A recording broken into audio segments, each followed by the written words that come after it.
Boa noite a todos. Paz e luz em nossos corações. A partir de agora nós estamos online, ao vivo no YouTube, online aqui no Google Meet, para mais uma aula do Livro dos Médiuns. Sejam todos bem-vindos. Nós vamos iniciar então com a nossa prece costumeira. Pedimos para a Magda que ela possa fazer a nossa elevação esta noite. Escolhemos estar aqui para recebermos mais um estudo, mais um aprendizado, para que possamos sempre poder estar entendendo cada vez mais a nossa caminhada.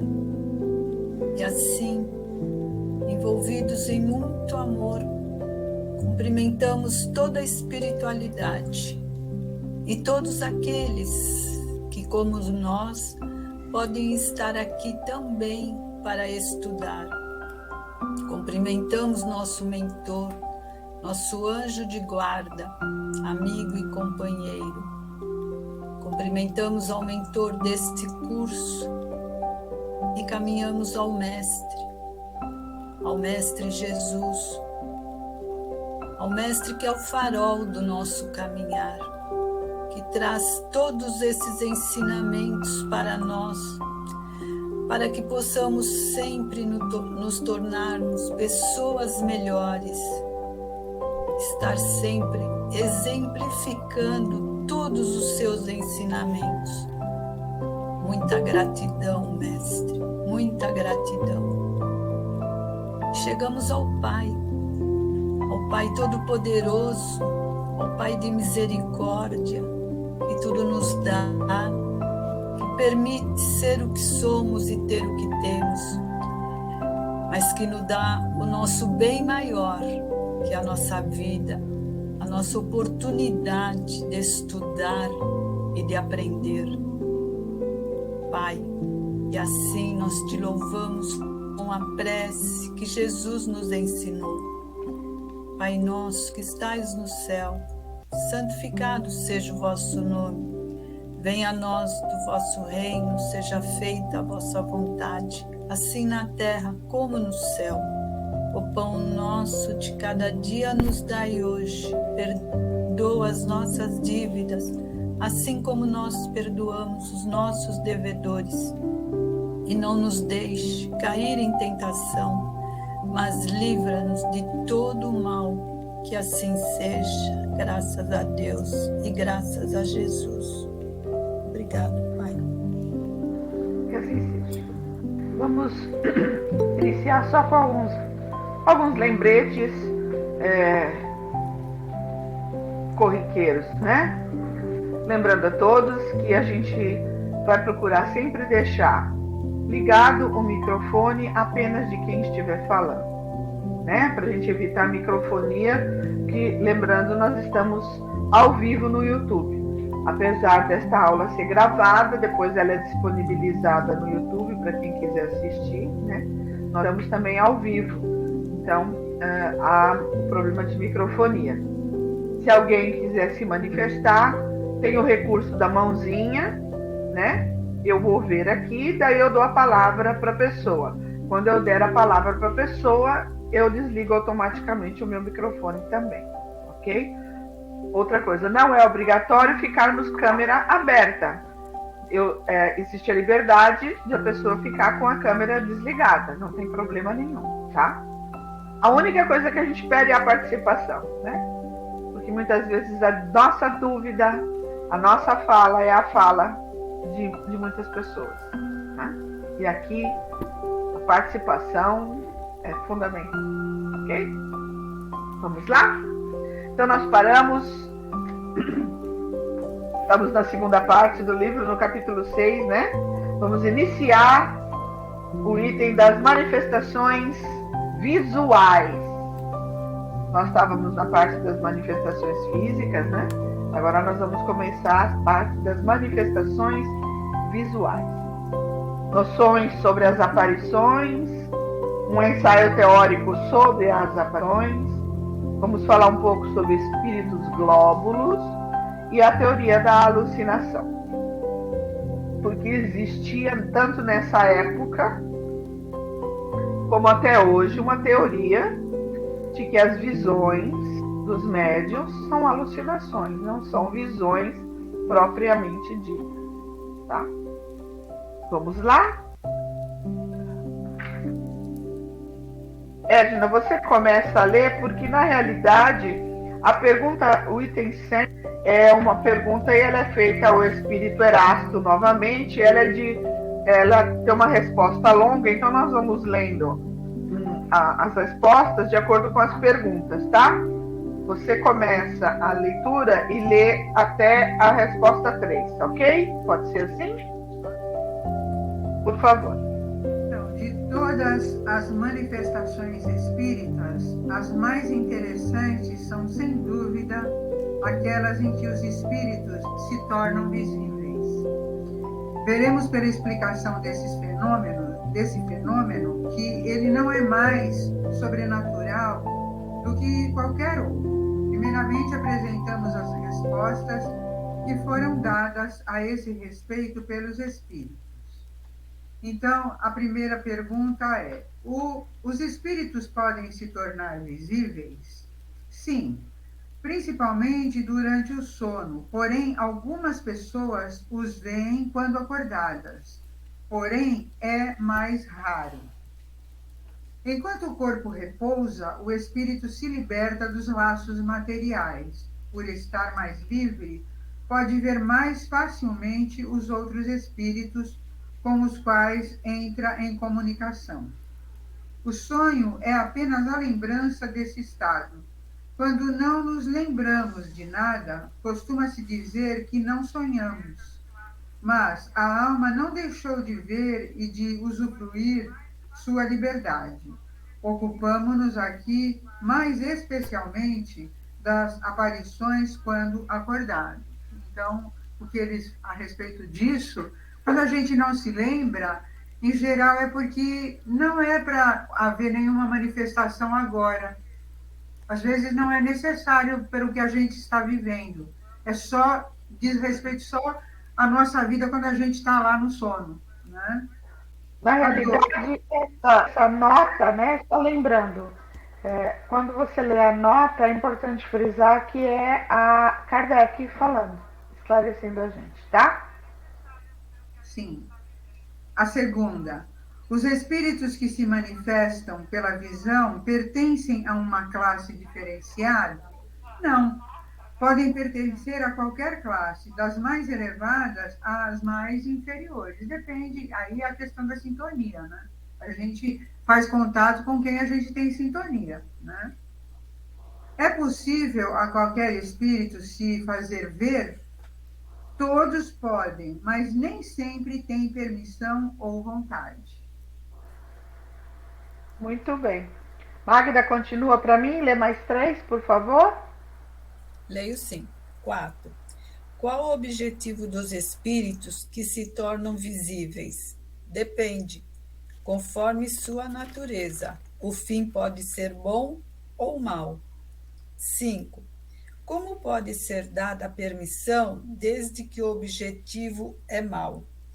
Então, é para provar aqueles a quem aparecem. A intenção do espírito pode ser má. O resultado, porém, será sempre bom. 6. Então, um comentário a respeito dessa resposta. Como que a intenção, vamos discutir um pouquinho aqui, como a intenção de um espírito pode ser má, ou seja, de assustar, por exemplo, né? E o resultado pode ser bom, Magda.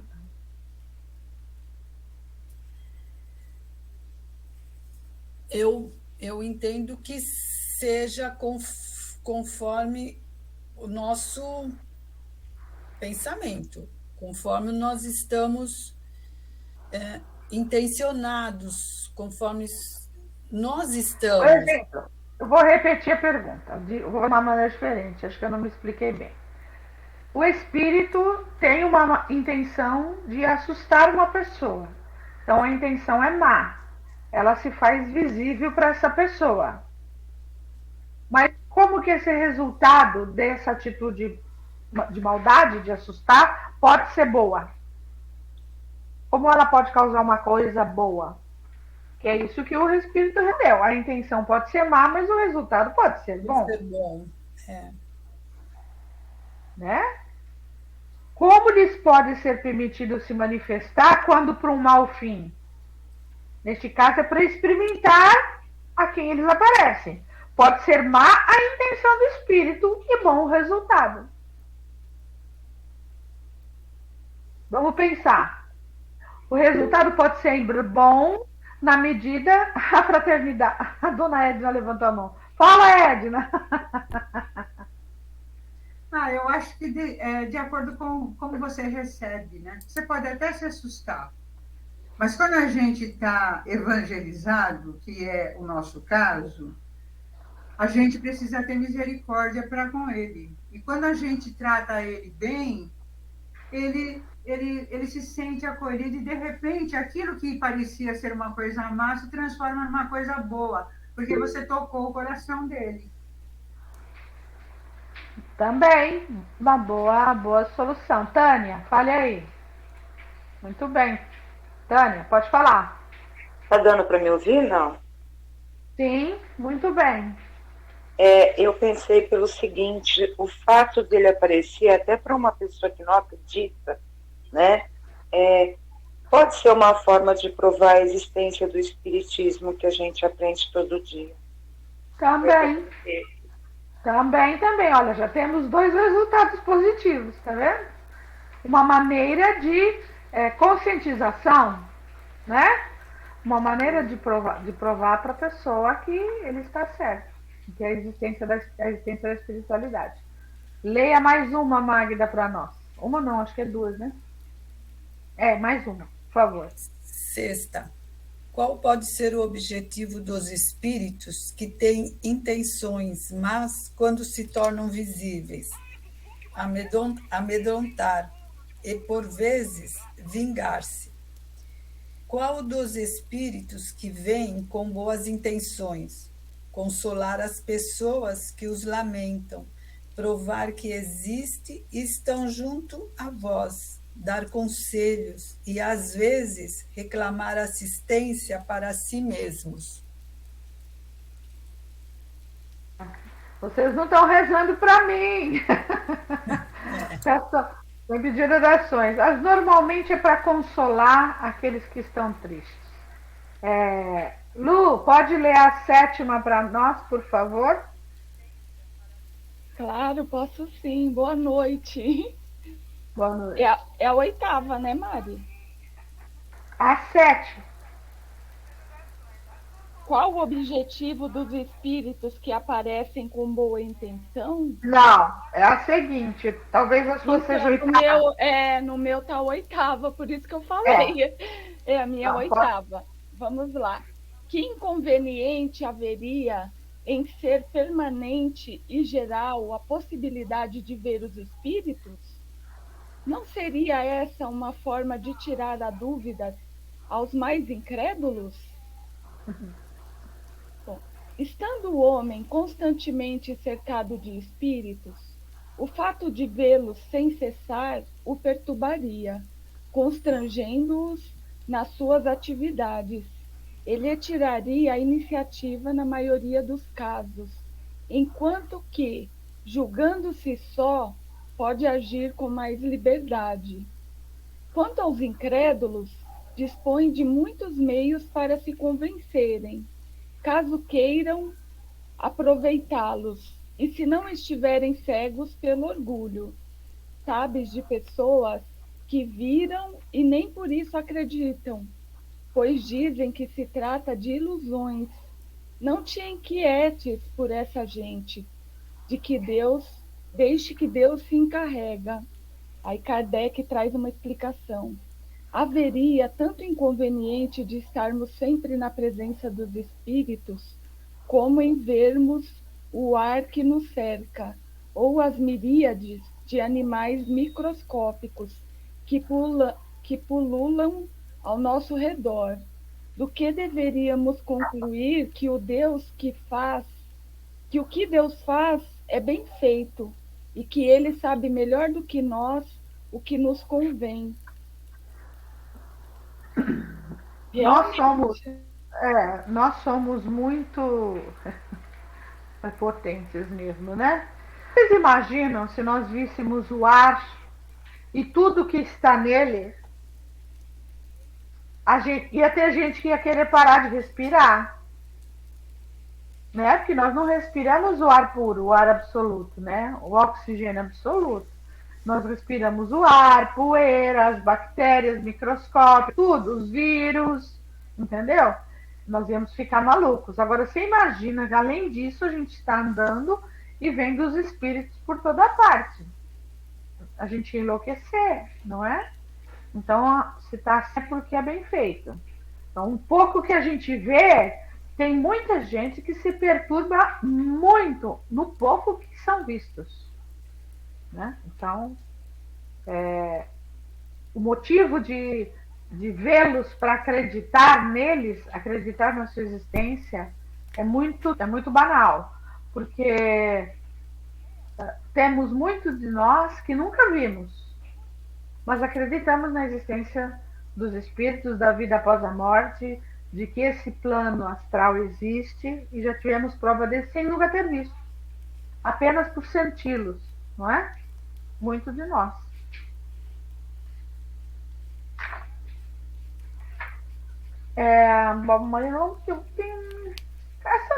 Sandra, quer ler a oitava? Oi, dá para ouvir? Sim, muito bem. Maria, Se a visão a dos Tânia está perguntando. espíritos. Um minutinho, Sandra. Tânia, quer falar? Pode perguntar.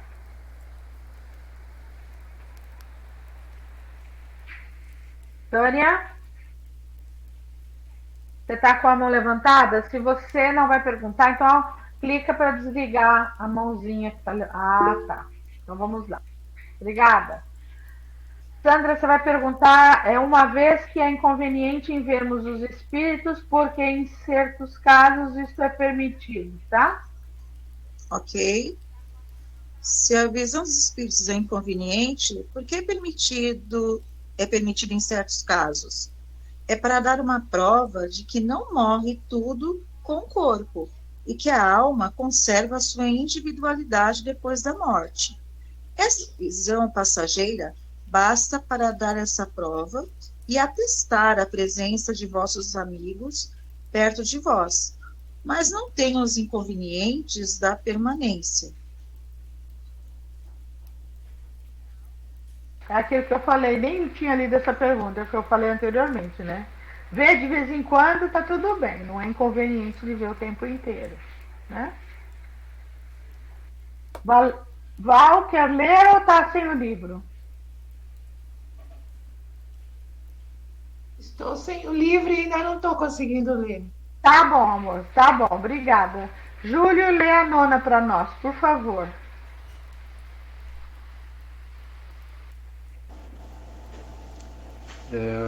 Nove. Nos mundos mais avançados que o nosso, a visão dos espíritos é mais frequente.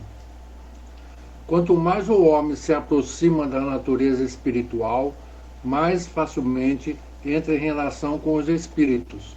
É a grosseira do vosso corpo que torna mais difícil e mais rara a percepção dos seres etéreos. Isso é verdade. Essa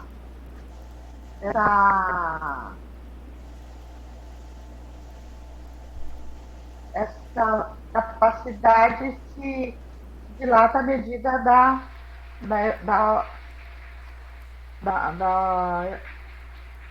evolução espiritual, né? Eu vou ler a 10ª para vocês. Será racional assustarmos-nos com a aparição de um espírito? A pergunta é simples, mas todo mundo se assusta, né? Se bem que ninguém vai ver um espírito de lençol com 2 buraquinhos de uns olhos pretos, que nem a gente vê no filme, tá? Não deveria, pelo menos, tá? Será racional A pergunta é clara, racional, razão, hein? Quem refletir deverá compreender que um espírito, qualquer que seja, é menos perigoso do que um vivo. Olha só, eles mesmos estão falando, tá? Demais, podendo os espíritos, como podem, ir a toda parte, não se faz preciso que uma pessoa os veja com os olhos materiais para saber que alguns estão ao seu lado. O espírito que queira causar dano pode fazê-lo, e até com mais segurança que se dar a ver.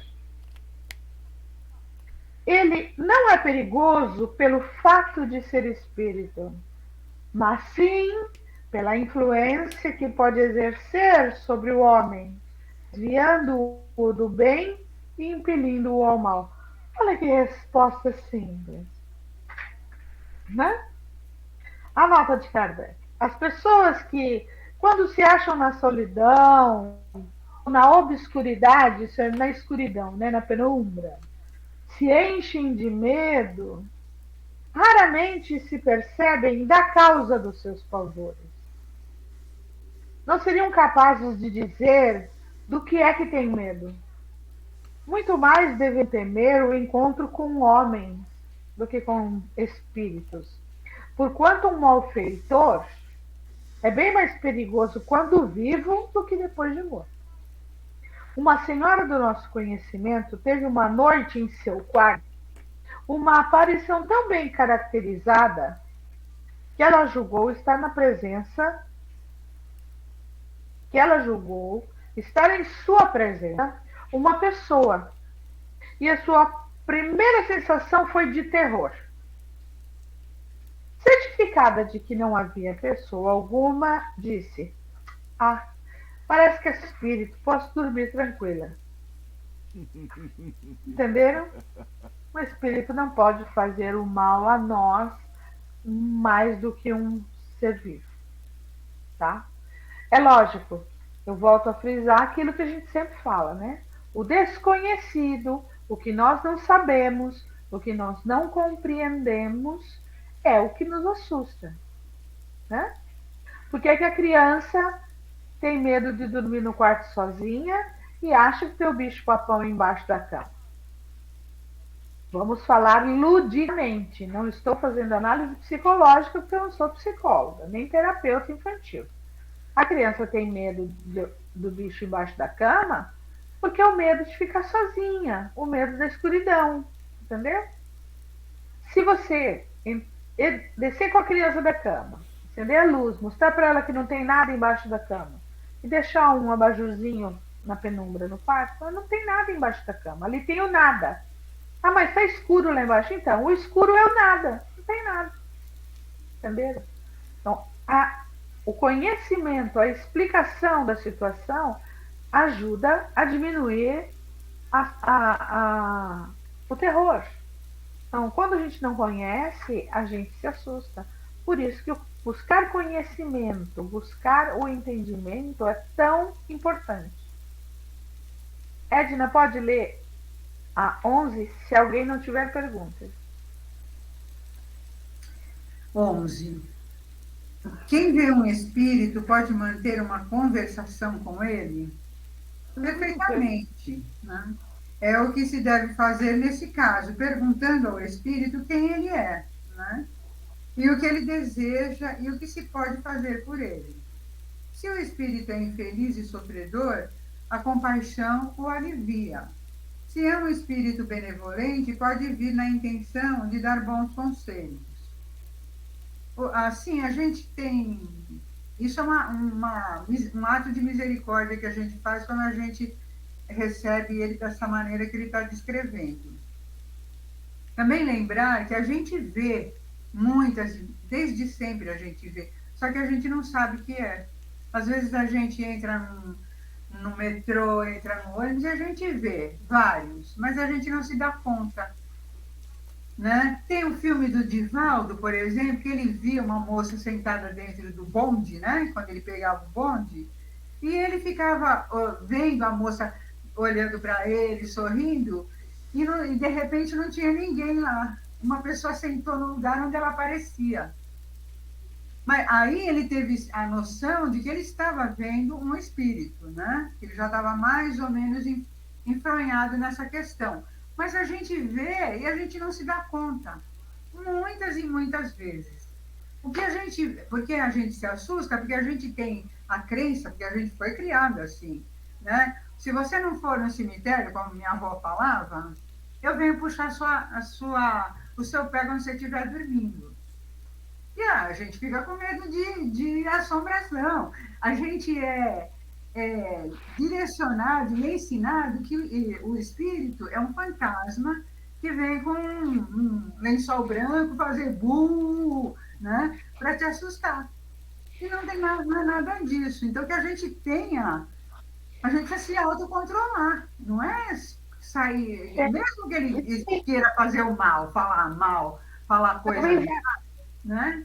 Talvez a Edna tenha até relatos, assim como qualquer um de nós tenha relatos, de pessoas que em momentos difíceis da vida sentaram num banco de praça ou numa praia chorando, ou meio num ônibus, e do nada alguém sentou do seu lado e começou a puxar conversa, e conversou, e de repente deu conselhos, de repente estimulou.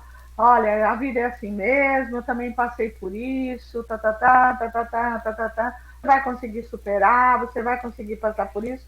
E aí, essa pessoa levanta, chegou meu ponto, levantou, desceu, puxou o ônibus e desceu. Você nunca mais encontrou essa pessoa, ou essa pessoa se levantou do banco da praça, virou e foi embora. Mas a pessoa não era encarnada. Entendeu? Existem muitos relatos disso. Pessoas que nós encontramos no caminho da vida, de repente, em momentos cruciais da nossa vida, falam, nossa, aquela mulher na minha vida naquele dia foi um anjo. Ela me deu tanto conselho bom, foi um anjo mesmo. Foi algum espírito familiar que apareceu ali do nada e te deu coragem, te deu umas pílulas de sabedoria e te ouviu no momento, entendeu? Do nada. Falou, estava sentado naquele banco de praça, de repente apareceu um senhorzinho lá de Bengala, sentamos, conversou comigo uns 20 minutos. Daí eu tive que ir embora, porque deu meu horário de almoço. Nunca mais encontrei ele. Fui naquela praça um monte de vezes, nunca mais encontrei. Isso é muito, muito comum. Entendeu? Tudo depende da maneira como a gente encara. Né? Exatamente. A Vamos 11A, lá. né? É a 11A, né? Como o espírito pode responder? Ele o faz algumas vezes a viva voz, falando como o faria uma pessoa viva. Até porque ele está vivo, né? Ele só não tem o corpo físico, mas ele é uma pessoa viva, né? Outras vezes, é uma transmissão de pensamento. Então, às vezes ele fala, às vezes é só pelo pensamento que a gente percebe, né? Então, e outra, né? Eles nunca aparecem no escuro total, porque senão você não vai ver. Entendeu? Ele sempre precisa da claridade para se mostrar. Então, quem dorme no total escuro não vai ver, né? Quem dorme na claridade como eu, tem essa possibilidade.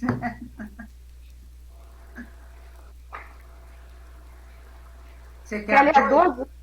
Por favor, lê a 12 também. Os espíritos que aparecem com asas, as possuem realmente ou são apenas uma aparência simbólica? Então, essa questão da crença, né? Os espíritos não têm asas, né? Eles não têm necessidade delas, uma vez que podem se transportar para todos os lugares como espíritos.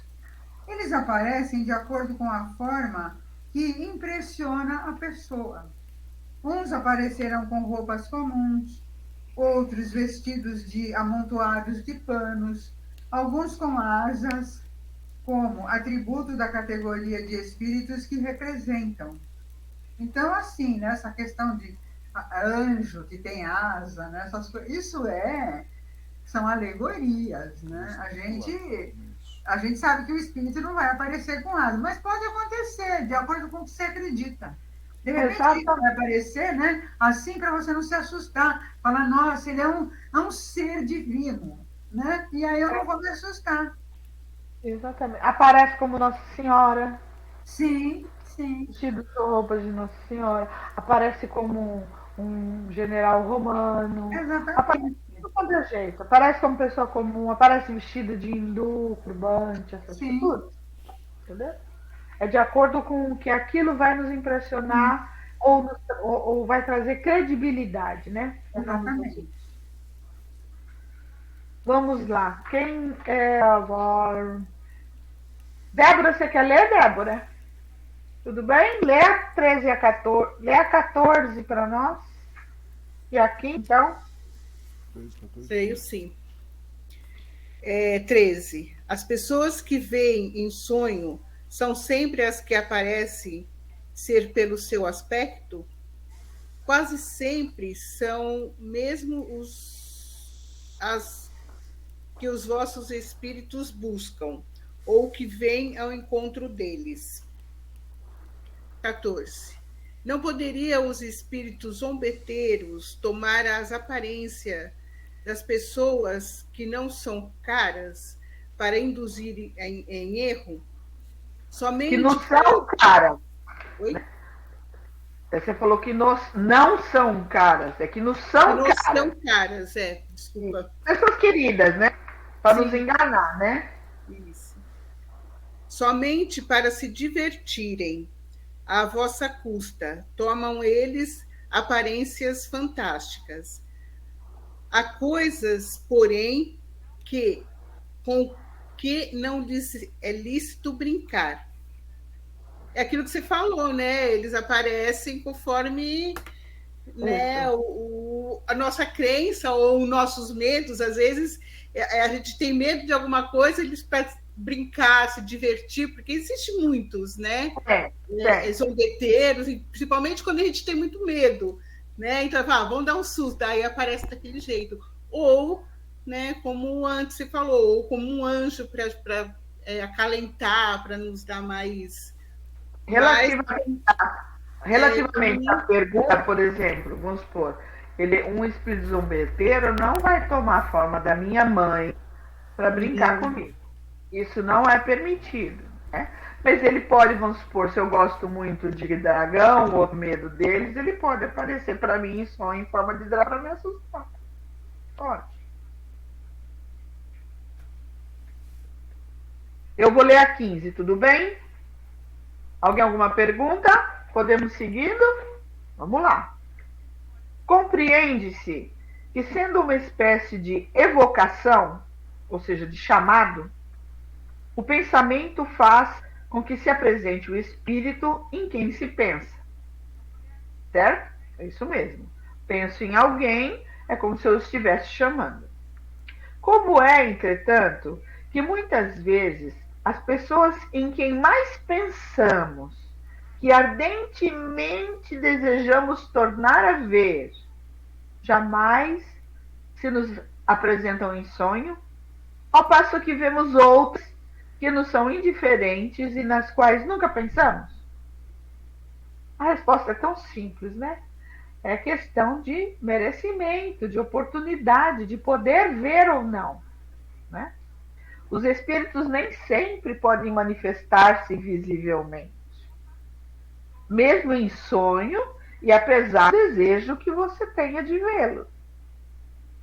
Pode dar-se que obstem a isso, ou seja, que impeçam isso, causas que independam da vontade dele, ou seja, ele ainda não está preparado para se tornar visível para encarnados. Ele ainda não está em condições evolutivas disso, né?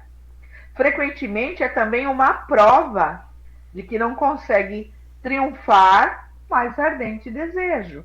Às vezes é prova para aquele que está querendo ver o ente querido que desencarnou, ou é prova para aquele que desencarnou que ainda não está merecendo ver um ente querido que ainda está na Terra. Existe uma série de fatores, né? Quanto às pessoas que vos são indiferentes, ou seja, pessoas que eu não faço nem questão, que eu nem lembre ou vejo, se é certo que nelas não pensais, bem pode acontecer que elas estão pensando em vocês. Aliás, não podeis formar ideia das relações no mundo dos espíritos.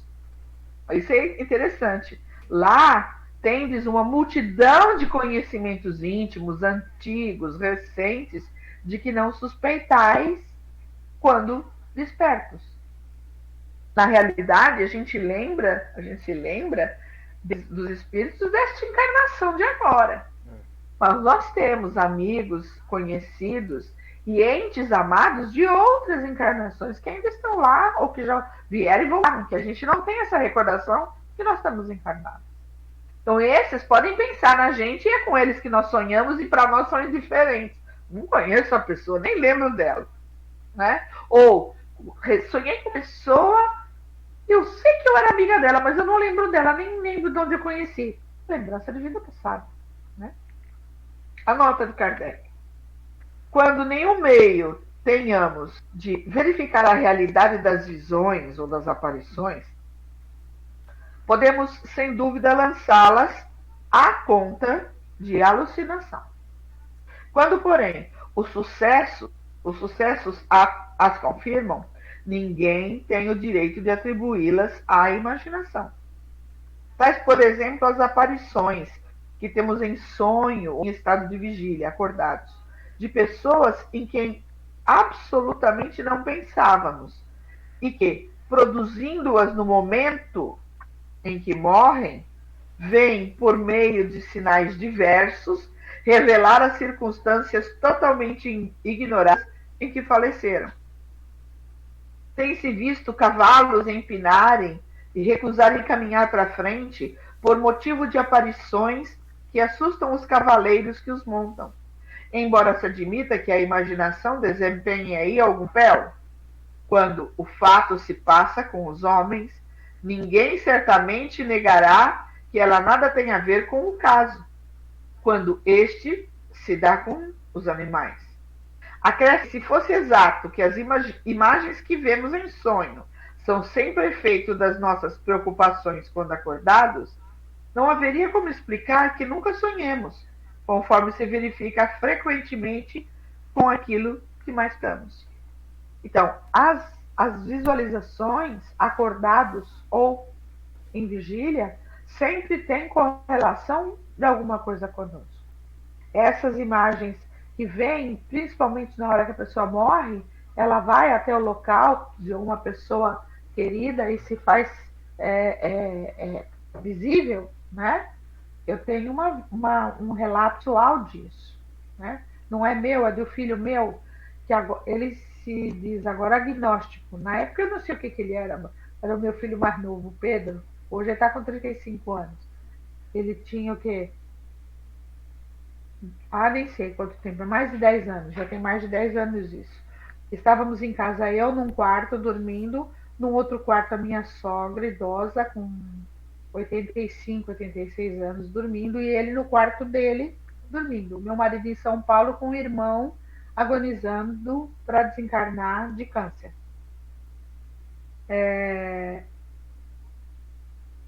De repente meu marido me liga uma mensagem em silêncio, né, que eu deixei o celular de silêncio. Eu estava dormindo com o celular aqui, porque podia ser a qualquer momento, né?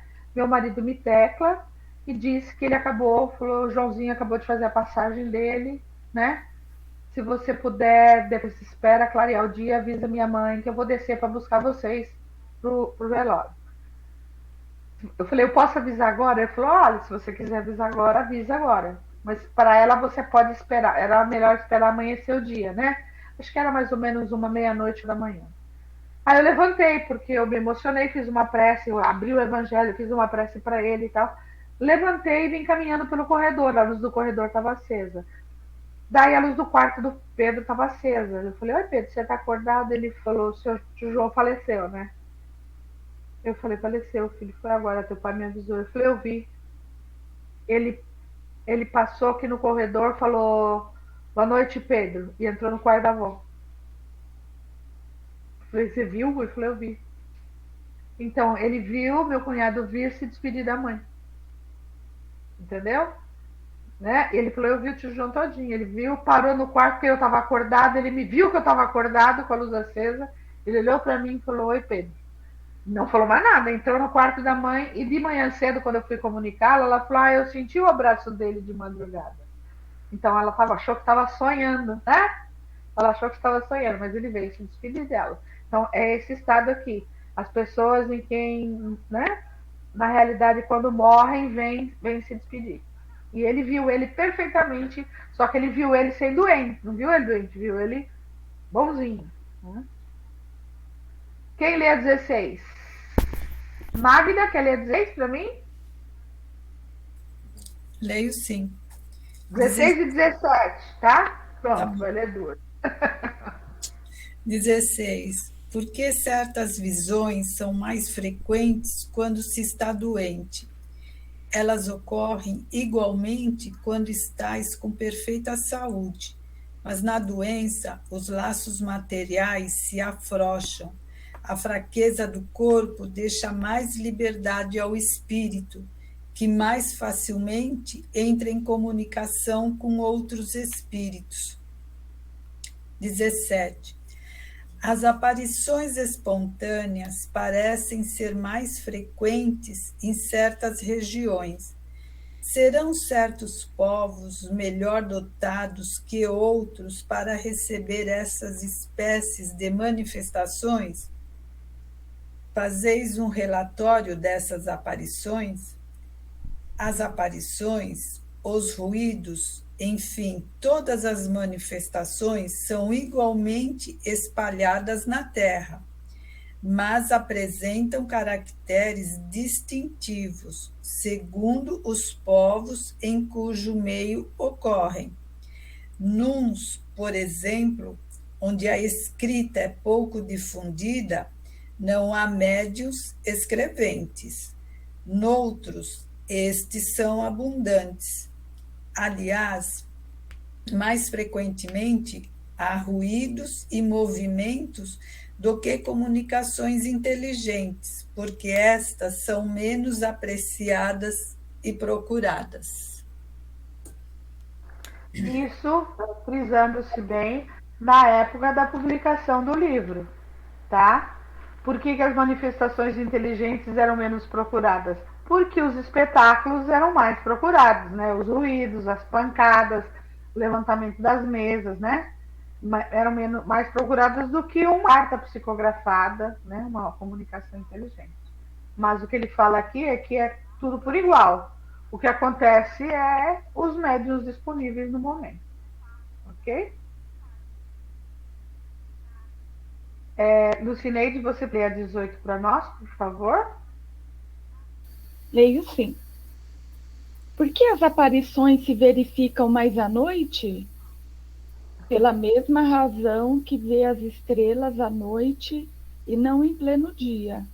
A claridade intensa pode ofuscar uma aparição delicada, mas é errôneo supor que a noite tenha algo de especial para isso. Interpela todos os que a viram e constatarás que a maioria ocorre de dia. Aí vem a nota de Kardec. Os fenômenos de aparição são muito mais frequentes e gerais do que se pensa, mas muitas pessoas não os revelam por medo do ridículo e outras o atribuem à ilusão.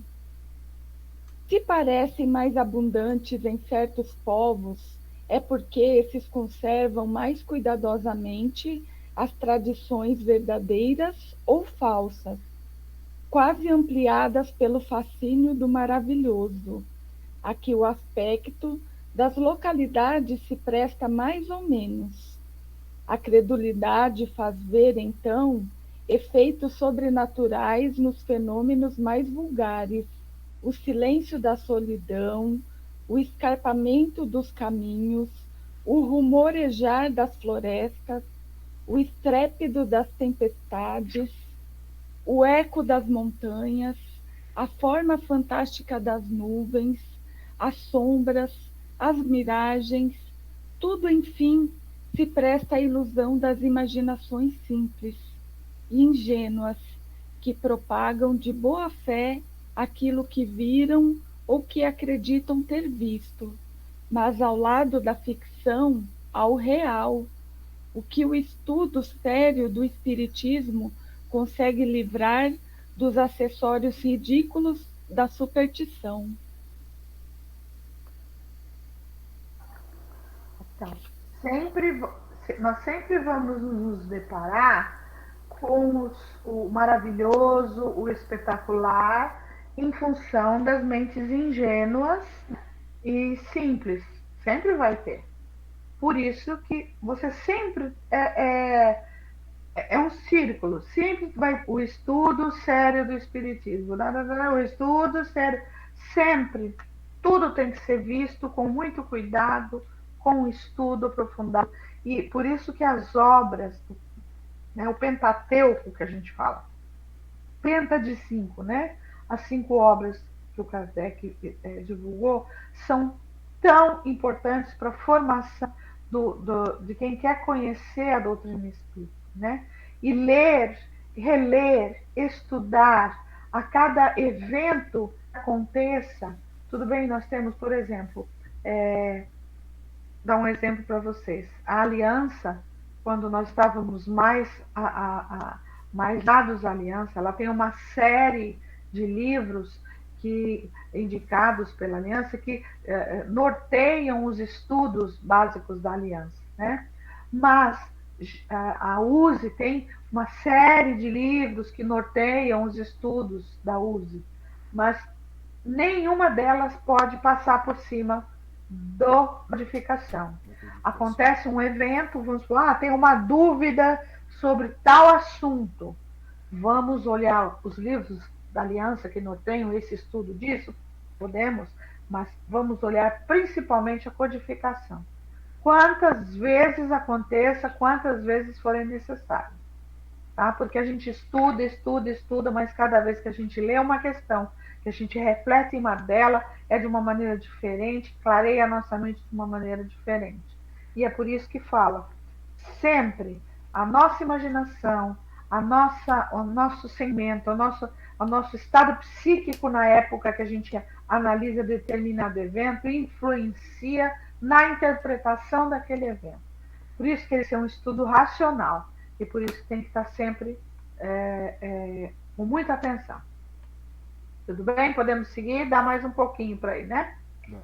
Vamos lá. Júlio, lê 19 para a gente. Lê 19, por favor. Pois não. 19. A visão dos espíritos pode acontecer no estado normal ou só no de êxtase? Ela pode acontecer com o vidente em condições perfeitamente normais. Entretanto, essas pessoas estão muitas vezes num estado que os deixa muito próximo ao êxtase, que lhes dá uma espécie de dupla visão.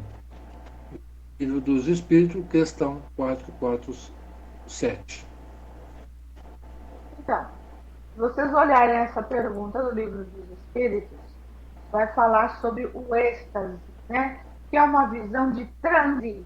Vamos falar assim para ficar mais simplificado, tá? Eu estou em transe, eu estou em...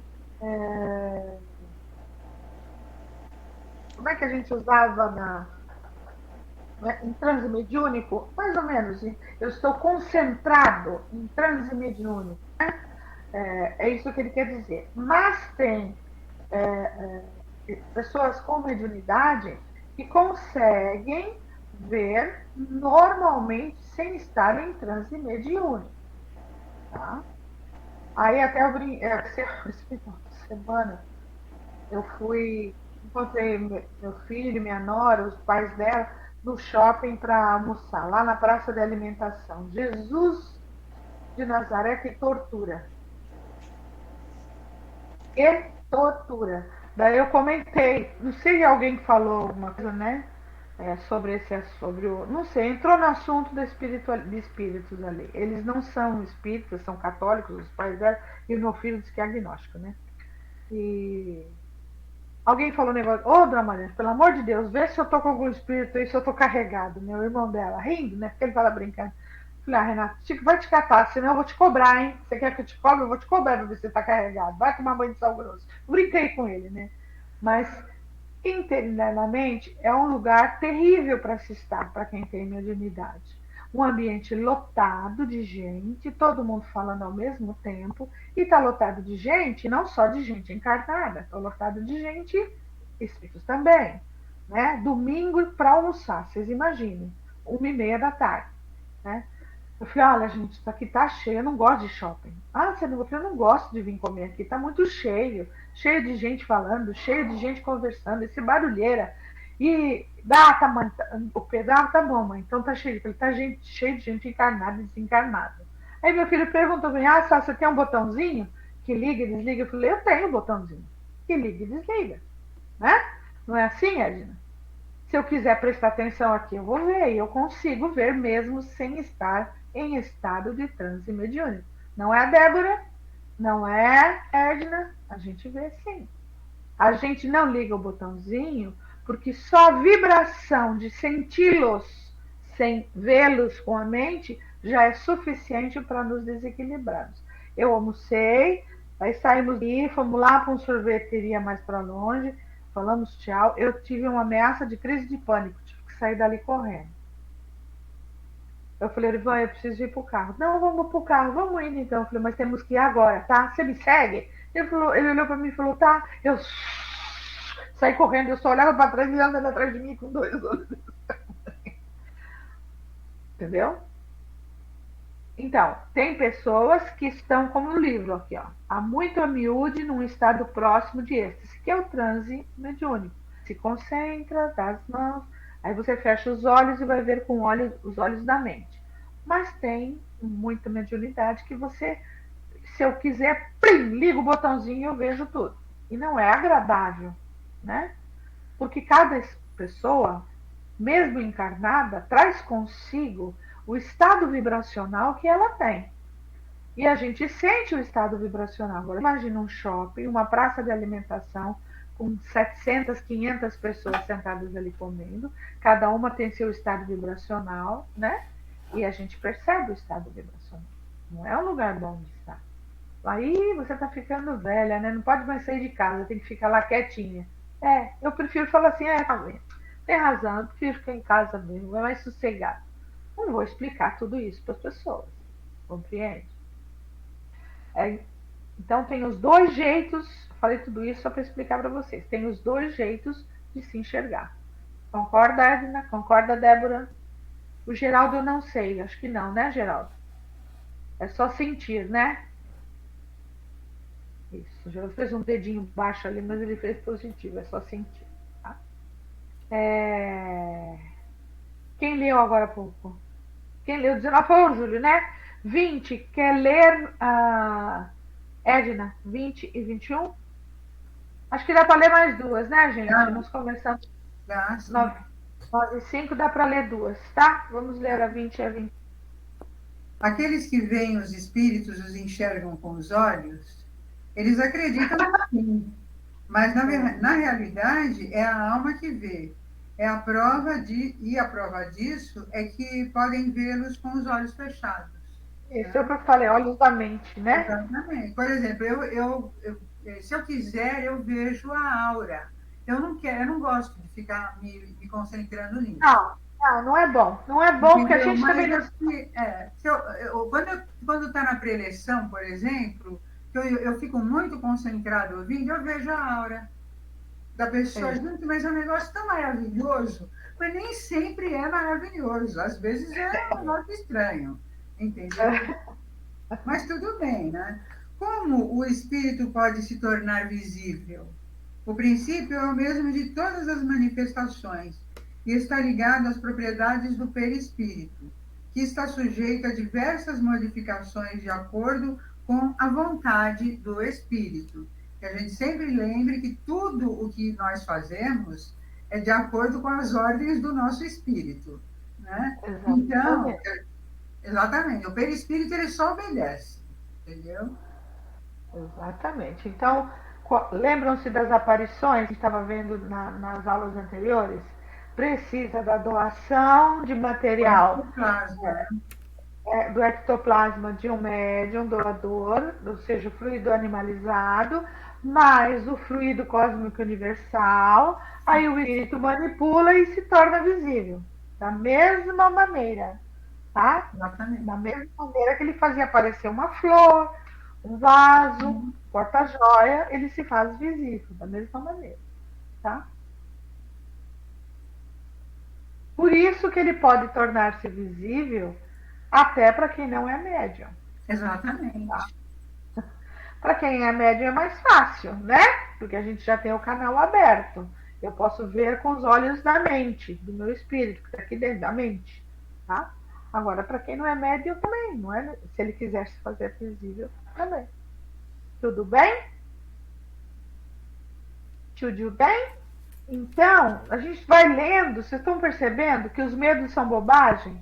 Porque o que tiver que acontecer, vai acontecer. Se eu tiver que ver para o meu entendimento, para o meu aprendizado, eu vou ver. Não adianta falar, eu não quero. O que a gente pode fazer é nas nossas orações, né? Antes de dormir, a gente conversa com o nosso mentor. Fala, olha, eu estou estudando, eu quero aprender, mas eu não me acho apta ainda para ver. Então, mas poupe disso, pelo menos por enquanto. Eu fiz isso muito quando adolescente. Conversei muito com ele. Falava, eu não estou pronta. Tá? Eu estou lendo, adolescente falava muito, muito. Tanto é que eu comecei eu vi com 10 anos, lembra que eu comentei com vocês? Então, depois disso, eu comecei a pedir para a espiritualidade, eu não quero ver. Eu acredito, eu vou estudar, eu vou me dedicar, eu posso ouvir, eu posso escrever, eu posso falar com vocês, mas eu não quero ver ainda, eu não estou pronta. Eu falava, juro por Deus, acredite em mim. Falei, quando eu me sentir pronta, eu vou sentir que eu estou pronta. Né? Daí depois, quando ficou, me fiquei entendendo. Tipo assim, é como se eles falassem, agora está pronta, né? Então se prepara. Agora não tem mais desculpa. Entendeu? Eles respeitaram o meu pedido. Então, se alguém se sentir assim, falar, peça, porque eles respeitam a sua vontade. Né? Mas desde que você esteja trabalhando para estar pronta um dia, né? Pronta uma hora. Ninguém vai te obrigar a ver, a conversar com eles, a dialogar se você não estiver pronto. Eu não quero agora. Eu não vou estudar porque eu não quero ver nada agora. Não é assim que funciona. Se você sente a presença da espiritualidade, você sabe que você talvez tenha mediunidade. Então eu vou estudar, eu vou aprender. Mas a hora que eu me sentir pronta, eles vão respeitar a minha vontade. E daí a hora que eu me sentir pronta, então eu vou ver, eu vou conversar com eles. Entendeu? E daí não tem nada de medo, não tem nada de esperto. E se tiver que ser, o que tiver que ser, vai ser. Tudo bem? Vamos encerrar então, queridos. Magda, você faz para nós, amor? Obrigada pela presença de todos mais uma vez, viu? Edna, você publica depois, quando o Geraldo disponibilizar a aula gravada? Sim, pode ficar sossegada. Obrigada. Obrigada, meu amor.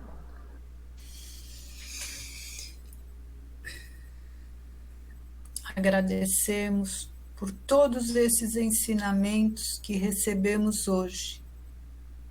E vamos doar um pouquinho do muito que recebemos, em formas de vibrações. Vamos vibrar pela paz universal, por todas as moradas da casa do Pai e pelo nosso planeta, esse planeta azul que nos acolhe. Vibremos por todos os países, vibremos por toda a humanidade sofredora, por todos os lugares onde houver um leito de dor. Vibremos amor, fé. Vibremos pelos jovens, idosos, crianças desamparadas, por esses que estão em situação de rua, sozinhos. Vibremos muito amor. Vibremos para que eles possam sentir a presença de nosso Senhor Jesus Cristo junto deles. Vibramos pelos asilos, orfanatos, presídios.